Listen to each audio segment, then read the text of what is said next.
പലതരത്തിലുള്ള സിറംസ് ഇന്ന് മാർക്കറ്റിൽ അവൈലബിൾ ആണ്. Hyaluronic acid serum, glycolic acid serum, vitamin C serum, അങ്ങനെ ഒരുപാട് സിറംസ്. പക്ഷേ ഇതൊക്കെ എന്തിനാണ് ഉപയോഗിക്കുന്നതെന്ന് ചോദിച്ചാൽ വ്യക്തമായ കൃത്യമായ ഒരു ഉത്തരമൊന്നുമില്ല. പല വീഡിയോസ് കാണുന്നു, പല റിവ്യൂസ് കാണുന്നു, നമ്മളത് വാങ്ങി ഉപയോഗിക്കുന്നു. പക്ഷേ ഇതിൻ്റെയൊക്കെ ഉപയോഗം എന്താണ്, എന്ത് പ്രയോജനമാണ് ഇത് നമ്മുടെ സ്കിന്നിനുണ്ടാക്കുന്നത് എന്നതിനെക്കുറിച്ചിട്ടാണ് ഇന്ന് ഞാൻ നിങ്ങളോട് സംസാരിക്കാൻ പോകുന്നത്. ഇന്ന് ഞാൻ നിങ്ങളുടെ അടുത്ത് പറയാൻ പോകുന്നത് ഹൈലറോണിക് ആസിഡ് സിറത്തെക്കുറിച്ചിട്ടാണ്. ഞാനൊരു 3-4 മാസമായിട്ട് ഈ ലോറിയലിൻ്റെ ഹൈലറോണിക് ആസിഡ് സിറമാണ് യൂസ് ചെയ്തുകൊണ്ടിരിക്കുന്നത്. നമ്മുടെ ഫേസിലുണ്ടാകുന്ന റിങ്കിൾസ്, ഫൈലൈൻസ് ഇതൊക്കെ റെഡ്യൂസ് ചെയ്ത് സ്കിന്നിനെ സോഫ്റ്റ് ആൻഡ് സപ്പിളാക്കി നിർത്താൻ ഈ ഹൈലറോണിക് ആസിഡ് വളരെയധികം ഹെൽപ്പ് ചെയ്യുന്നുണ്ട്.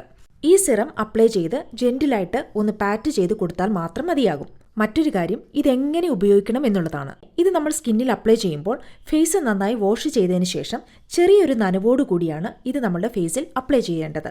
അതുകൊണ്ട് തന്നെ വളരെ ധൈര്യമായി നിങ്ങൾക്കിത് വാങ്ങി ഉപയോഗിക്കാവുന്നതാണ്. രാവിലെ ഉപയോഗിക്കുന്നതായിരിക്കും ഏറ്റവും നല്ലത്. നമ്മുടെ സ്കിന്നിന് കുറച്ച് മോയ്സ്ചർ നിലനിർത്താനായിട്ട് ഈ ഹൈലറോണിക് ആസിഡ് സഹായിക്കും. അപ്പോൾ നിങ്ങൾക്ക് ഈ വീഡിയോ ഇഷ്ടമായി എന്ന് പ്രതീക്ഷിക്കുന്നു. മറ്റൊരു വീഡിയോയുമായി വീണ്ടും കാണാം. ബൈ.